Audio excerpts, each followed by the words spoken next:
I want to try a little experiment that will sort of test your ESP or psychic ability.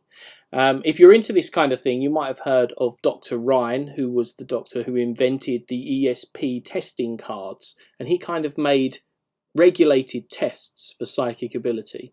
But you might not have heard of Dr. Nevin, who was a contemporary, and whose experiments were a little more unorthodox. He used things like electric shock therapy to kind of, to test the same thing, to test psychic ability. And one of the most interesting things is that he had some pretty interesting results, but he also sold these kits that you could use to test your friends and family's sort of psychic powers as well. And it just so happens, thanks to a lucky eBay find, that I have exactly one of those here. So this is what Dr. Nevin would use, or the kit that he would sell you that you could use to test your friends for psychic power, and we're going to do that with you without the electric shock therapy. You can be comfortable that that's not going to have you lick a battery or anything.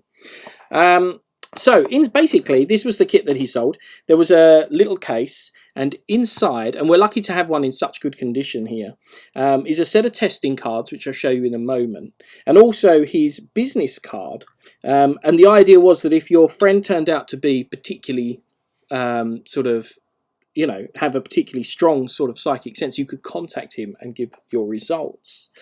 We'll come back to that later. But in the meantime, here are the symbol cards. And the reason he had these symbol cards made was because everyone who came to him was tested for psychic power, ESP, and all went through the electric shock therapy. And he noticed something quite incredible. Basically, everyone who had psychic ability saw visions of the same thing when subjected to the electric shock. Whereas people who didn't have any ability saw random things. And this is a packet of cards with the sort of random objects that people saw in their visions. But we're going to try a little sort of experiment to see your psychic ability. So let's start off, make it test conditions.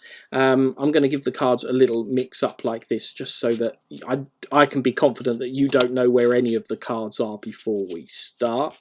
And then what I'm going to do is I'm going to set them there, and I'm going to have you reach over and cut off about half the cards and put them here. So your spectator does that. And I say, and then maybe cut another half and place them over here, which your spectator does, and then cut those in half and put them here, and maybe these in half as well, and here. As many packets as you want, really, but 5 is perfect.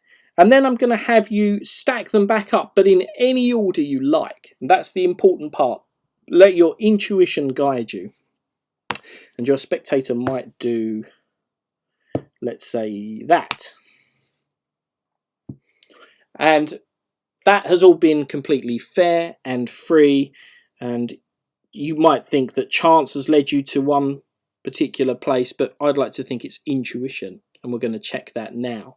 Because what I didn't tell you was what the object was. Everyone who had any sort of psychic abilities always saw the same item, and it was always butterflies. Now, before we started, you saw all these cards were different. You saw me mix them. You cut them repeatedly, and you chose how to reassemble them. And weirdly enough, you were led to a single card, which also just happens to be the butterfly. Now, keep in mind, though, that the context here is different. If I was testing you, if I was Dr. Nevin and testing you for psychic abilities, you would probably be convinced at this point. But I'm a magician, and I'm showing you a trick, or I could be. And if this were just a card trick, it would be quite easy to do. I would just mark these cards, perhaps, or I would memorize them so I could tell which one was missing when they were spread. And then it would just be a case of me telling you that everyone who had psychic abilities had visions of, say, oranges or candlesticks or hammers or whatever. And you would have to believe me. So that's why I took the extra step to prove to you that this is not just a magic trick, but this is something else. And I don't know if you remember, but inside the case, before we even started, there was an extra card, which has been in full view all the way through. And if we take this card out and take a look at it, I think it is proof that something impossible has happened, and you have remarkable extrasensory perception. And that is the Papilio effect.